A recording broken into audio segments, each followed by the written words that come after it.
las alturas y en la tierra paz a los hombres. Gloria a Dios en las alturas y en la tierra paz a los hombres.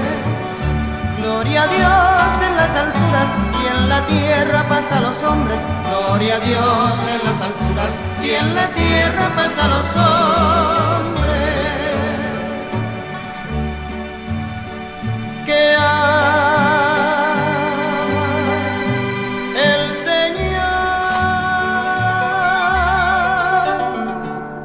por tu inmensa gloria, te alabamos, te bendecimos, te adoramos, por tu inmensa gloria, te glorificamos, te damos gracias, Rey Celestial, Señor Dios, Rey Celestial.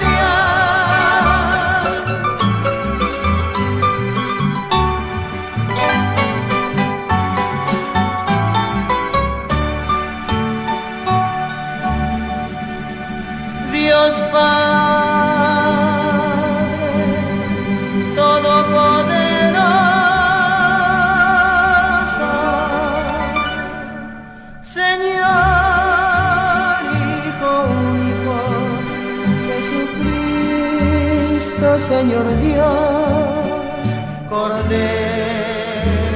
de Dios,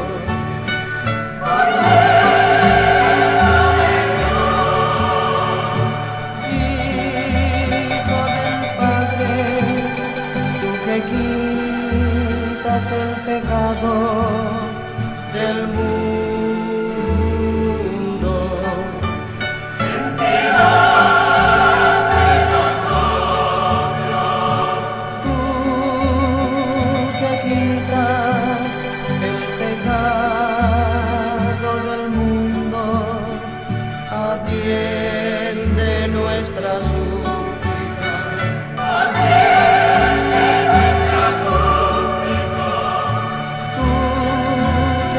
Sentado a la derecha del Padre, ten piedad de nosotros. De nosotros ten piedad. Gloria a Dios en las alturas y en la tierra paz a los hombres. Gloria a Dios en las alturas y en la tierra paz a los hombres. Gloria a Dios en las alturas y en la tierra paz a los hombres. Gloria a Dios en las alturas y en la tierra paz a los hombres. Porque solo tú eres santo.